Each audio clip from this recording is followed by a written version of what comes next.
जय जोहार, नमस्कार संगवारी हो। आप देख रहे हैं अभी छत्तीसगढ़ प्रदेश की तमाम बड़ी खबर देखने के लिए हमारे चैनल को सब्सक्राइब कीजिए और बेल आइकन के बटन को प्रेस कीजिए और इसी तरह से लगातार हमारी खबरें देखने के लिए बेल आइकन के बटन को प्रेस कीजिए। छत्तीसगढ़ के लिए एक फिर से बड़ी खबर सामने आ रही है। छत्तीसगढ़ में फिर से अति भारी बरसात की चेतावनी जारी कर दी गई है। रायपुर बिलासपुर संभाग में मूसलाधार बारिश की फिर से संभावना, नदी नालों में बाढ़ का खतरा भी मंडरा रहा है। छत्तीसगढ़ में मानसूनी वर्षा का जोर जारी है। सरगुजा को छोड़कर अधिकांश जिलों में रुक रुक कर बरसात हो रही है। सबसे तेज बरसात बिलासपुर संभाग के जिलों में हुई है। इसी बीच मौसम विभाग ने रायपुर और बिलासपुर संभाग के जिलों में अति भारी वर्षा और वज्रपात की चेतावनी जारी की है। इसकी वजह से नदी नालों में बाढ़ की संभावना भी पहले से ही बनी हुई है। रायपुर मौसम विज्ञान केंद्र के मुताबिक अगले 24 घंटों में बिलासपुर संभाग और उससे लगे जिलों में एक दो स्थानों पर अति भारी वर्षा और वज्रपात होने की संभावना है। इसके लिए मौसम विभाग ने ऑरेंज अलर्ट जारी कर दिया है। इसके अलावा अगले 48 घंटों में रायगढ़, जांजगीर चांपा, बलौदाबाजार, महासमुंद जिलों के लिए रेड अलर्ट जारी हुआ है। कहा गया है कि जिलों में एक दो स्थानों पर गरज चमक साथ अति भारी वर्षा हो सकती है। वहीं बिलासपुर, कोरबा, मुंगेली, गरियाबंद, रायपुर, दुर्ग, धमतरी और उससे लगे जिलों में भी भारी वर्षा का ऑरेंज अलर्ट जारी है। इन जिलों में भारी बरसात की वजह से नदी नालों में बाढ़, निचली बस्तियों में जल जमाव और फसलों से डूब जाने की आशंका जताई जा रही है। प्रशासन को आवश्यक तैयारी रखने और सतर्क रखने को कहा गया है। इस मौसमी तंत्र की वजह से बरसात जारी है। मुंगेली में दीवार गिरने से महिला की मौत। वहीं मुंगेली में बरसात की वजह से एक मकान की दीवार गिर गई, इसमें दबकर एक महिला की मौत हो गई। तुलसा घाटी इलाके में जुगुन बाई कोसले अपने परिवार के साथ एक कच्चे मकान में रहती थी। रोज की तरह वह शुक्रवार रात को भी अपने कमरे में सो रही थी। उसके साथ उसके 4 साल के नातिन भी सो रहे थे। देर रात घर के अंदर की दीवार एकदम से महिला पर गिरी, जिससे वह दब गई और खाट पर ही उसकी मौत हो गई।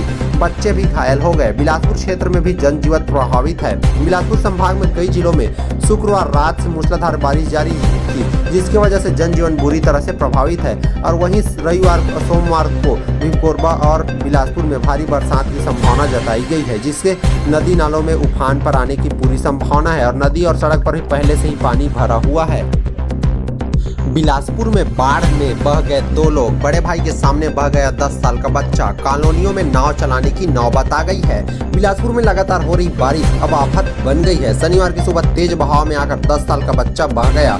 इस दौरान उसका बड़ा भाई किसी तरह बचकर तो बाहर निकल गया, लेकिन एक युवक भी बाढ़ के पानी में बह गया। एसडीआरएफ की टीम मौके पर पहुंचकर उनकी तलाश कर रही है। इधर बारिश से शहर की कई कॉलोनियां और मकान जलमग्न हो गए हैं। नगर निगम के आपदा प्रबंधन कंट्रोल रूम से लोगों को कोई मदद नहीं मिल पा रही है। इसके चलते लोगों में आक्रोश है। पिछले 4 दिनों से लगातार हो रही बरसात के बाद नदी नाले उफान पर है। इसके चलते शहर व आसपास का इलाका जलमग्न हो गया है।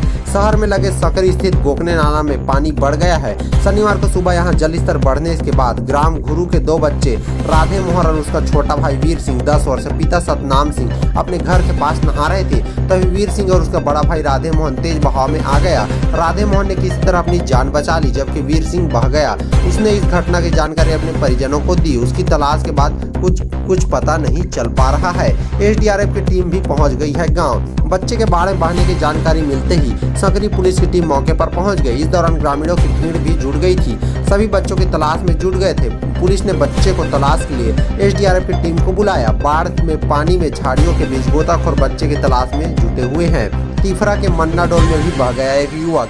इधर तिफरा के मन्नाडोल में एक युवक बाढ़ में बह गया है। बताया जा रहा है कि वह शुक्रवार की देर शाम घर से निकला था। इसके बाद वह वापस नहीं आया। परिजन उसकी तलाश में निकले, तब पता चला कि वह गोकने नाला में बह गया है। शनिवार की सुबह से सिरगिट्टी पुलिस के साथ ही एसडीआरएफ की टीम उसकी तलाश कर रही है। दोपहर तक युवक का कुछ पता नहीं चल सका। टीआई सागर पाठक ने बताया कि आसपास के लोगों से पूछताछ के बाद युवक के बहने की जानकारी मिली है, जिस पर एसडीआरएफ की टीम के साथ युवक की तलाश की जा रही है। शहर की कॉलोनियां हुई है जलमग्न। उछलापुर बस्ती में डूब गए 20 मकान। लगातार हो रही बारिश से जनजीवन अस्त व्यस्त हो गया है। शहर और आसपास के इलाकों में जल जमाव हो गया। वहीं शहर की कॉलोनियों में भी पानी भर गया है। लगातार हो रही बारिश के बाद नालों का जल स्तर बढ़ गया। उछलापुर में तालाब और अनीकट में जल स्तर भी बढ़ गया है, जिससे आसपास की बस्तियों में पानी भर गया, जिस जिसकी वजह से 20 मकान भी डूब गए हैं। यहाँ रहने वाले लोगों को अपना घर छोड़ना पड़ रहा है। शहर की कॉलोनियों में भी बरसात का पानी घरों में घुस गया। नगर निगम ने बाढ़ नियंत्रण कक्ष तो बना दिया है, लेकिन यहाँ कोई रिस्पांस नहीं मिल रहा। शिकायत के बाद भी नगर निगम का अमला कोई बचाव कार्य भी नहीं कर पा रहा है। शहर की रिहायशी कॉलोनियों में तालाब में तब्दील हो गया है और लोगों का घर से निकलना मुश्किल हो गया है। हमारे कॉलोनी में तो नाव चलवा दीजिए। शहर से लगे मंगला और उसलापुर में जल स्तर लगातार बढ़ रहा है। हालात यह है कि निकट से लगी हुई आदर्श कॉलोनी के साथ ही सर्व मंगला विहार कॉलोनी में पिछले 4 दिनों से पानी भरा हुआ है। लोगों ने बाइक कार भी बारिश से पूरी तरह से डूब गए हैं। कॉलोनी वासी नगर निगम से मदद मांग रहा है, लेकिन किसी तरह की मदद नहीं मिल रही। अब परेशान कॉलोनी वासी बाहर निकलने के लिए नाव का इंतजाम कराने की मांग कर रहे हैं। तोरवा सरकंडा इलाके में भी दूर नहीं हुई है समस्या। वहां भी कई घरों में घुस गया है बाढ़ का पानी।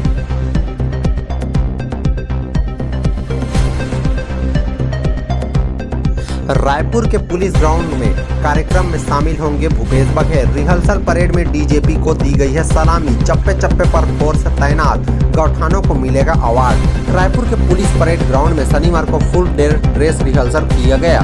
पुलिस, बीएसएफ, आईटीबीपी, सीआरपीएफ और एनसीसी के मार्चिंग दस्तों ने कदम ताल के साथ तिरंगे को सलाम किया। यह 15 अगस्त को सुबह 9 बजे मुख्यमंत्री भूपेश बघेल ध्वजारोहण करेंगे और परेड की सलामी लेंगे। स्वतंत्रता दिवस समारोह की तैयारी को अंतिम रूप देने के लिए रिहर्सल तैयारी का जायजा लेने पुलिस महानिदेशक अशोक जुनेजा पहुंचे। रायपुर के कलेक्टर डॉक्टर सर्वेश्वर भूरे और एसएसपी प्रशांत अग्रवाल ने समारोह के लिए की गई व्यवस्थाओं को देखा। मुख्यमंत्री के सुरक्षा अधिकारी ने मुख्य अतिथि के रूप में ध्वजारोहण किया है। उन्होंने परेड का निरीक्षण किया और मार्च पास्ट की सलामी भी ली। इस दौरान तिरंगे को सलामी देते हुए परेड में मौजूद फोर्स के जवानों ने गोलियां भी फायर की है।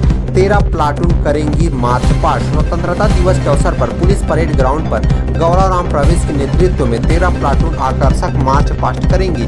परेड के 2IC मनोज कुमार मंडावी होंगे। सीमा सुरक्षा बल, केंद्रीय रिजर्व पुलिस बल, केंद्रीय औद्योगिक सुरक्षा बल और भारत तिब्बत सीमा पुलिस बल, सशस्त्र सीमा बल, छत्तीसगढ़ सशस्त्र बल की पुलिस एवं महिला प्लाटून, छत्तीसगढ़ पुलिस नगर सेना की पुलिस पुरुष एवं महिला प्लाटून और एनसीसी के बालक एवं बालिका प्लाटून के साथ पुलिस बैंड प्लाटून भी मार्च पास्ट में शामिल हो रही है। 13 पुलिस अधिकारियों को मिलेगा सम्मान। वहीं 3 सर्वश्रेष्ठ गौठानों को भी अवार्ड दिया जाएगा। सुराजी गांव योजना के तहत स्थापित किए गए गौठानों में से पूरे प्रदेश में उत्कृष्ट प्रदर्शन करने वाले 3 गौठानों को भी पुरस्कृत किया जाएगा। दुर्ग जिले के पाटन विकासखंड के केसरा, रायपुर जिले के आरंग विकासखंड के चटौद और कांकेर जिले के कोयली बेड़ा विकासखंड के हौंडे हरणगढ़ गौठान को मुख्यमंत्री भूपेश बघेल पुरस्कृत करेंगे। चप्पे चप्पे पर होगी पुलिस की नजर। पुलिस ने सुरक्षा को ध्यान में रखकर गश्त बढ़ा दी है। चौक चौराहों पर भी अलग से फोर्स की तैनाती की गई है। वहीं स्वतंत्रता दिवस के पर्व पर पुलिस परेड ग्राउंड जाने वाली सड़कें सुबह 8 बजे से 11 बजे तक बंद रहेगी।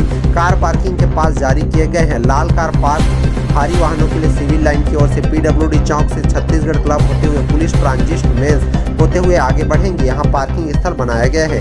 वहीं हरे कार पास वाले सेंट पॉल स्कूल पार्किंग स्थल में अपना वाहन पार्क कर पैदल कार्यक्रम स्थल में प्रवेश लेंगे। वहीं बिना पासधारी वाले वाहनों के लिए बूढ़ा तालाब के किनारे पार्किंग की जाएगी। इसके बाद लोग पैदल पुलिस लाइन टिकरापारा वाली सड़क पर बने गेट से इंटर कर सकेंगे।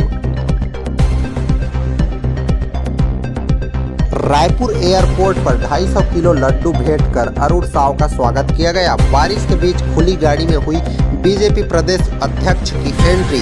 उन्हें लेने एयरपोर्ट नहीं पहुंचे डॉक्टर रमन सिंह। रायपुर में भारतीय जनता पार्टी के नए अध्यक्ष अरुण साव का स्वागत किया गया है।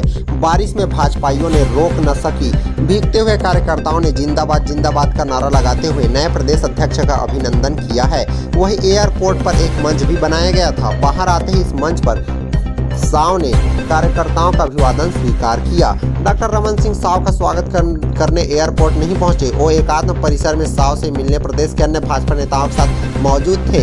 एयरपोर्ट में कार्यकर्ताओं से मिलने के दौरान पूर्व मंत्री राजेश मूणत साव की गाड़ी के बोनट पर चढ़ गए। जिंदाबाद का नारा लगाकर उन्हें माला पहनाया गया। इसके बाद खुली गाड़ी में पूर्व मंत्री बृजमोहन अग्रवाल, नेता प्रतिपक्ष धर्मलाल कौशिक के साथ प्रदेश अध्यक्ष बनने के बाद पहली बार रायपुर में साव की एंट्री हुई है। इन्हें ग्रैंड वेलकम मनाने हाथों में भाजपा का झंडा लिए भाजपा युवा मोर्चा के कार्यकर्ताओं ने बाइक रैली भी निकाली।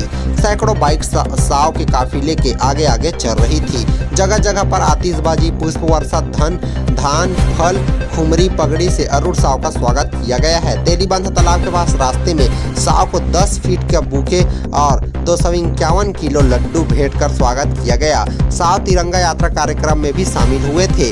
यात्रा एकात्म परिसर से निकलकर श्यामा प्रसाद मुखर्जी की प्रतिमा तक जा रही थी। इसके बाद नवनियुक्त प्रदेश अध्यक्ष अरुण साव नवीन बाजार स्थित डॉक्टर खूबचंद बघेल की प्रतिमा पर, उसके बाद तख्तियापारा चौक स्थित छत्रपति शिवाजी महाराज की प्रतिमा पर, आजाद चौक स्थित राष्ट्रपति महात्मा गांधी की प्रतिमा पर माल्यार्पण करेंगे। वहीं अरुण साव ने खास बातचीत में बताया कि वे बोले अब की बार छत्तीसगढ़ में बीजेपी के सरकार। कांग्रेस ने हर वर्ग को ठगा है, इसलिए 2023 के चुनाव में जनता उन्हें सत्ता से उतार देगी। उन्होंने कहा कि भाजपा में गुटबाजी नहीं की है, यह कांग्रेस द्वारा फैलाई हुई बातें हैं। हमारा एक लक्ष्य है, 2023 में भाजपा की सरकार बनाना है, इसी को फोकस में रखकर हम काम करेंगे। कांग्रेस सरकार द्वारा लोगों से किया गया धोखा, घोषणा पत्र के अधूरे वादे तथा केंद्र की कल्याणकारी योजनाओं को लेकर जनता के बीच जाएंगे, जिससे हमारी सरकार आ सकती है। वे ये भी बोले कि 2023 में भाजपा की सरकार छत्तीसगढ़ में आएगी।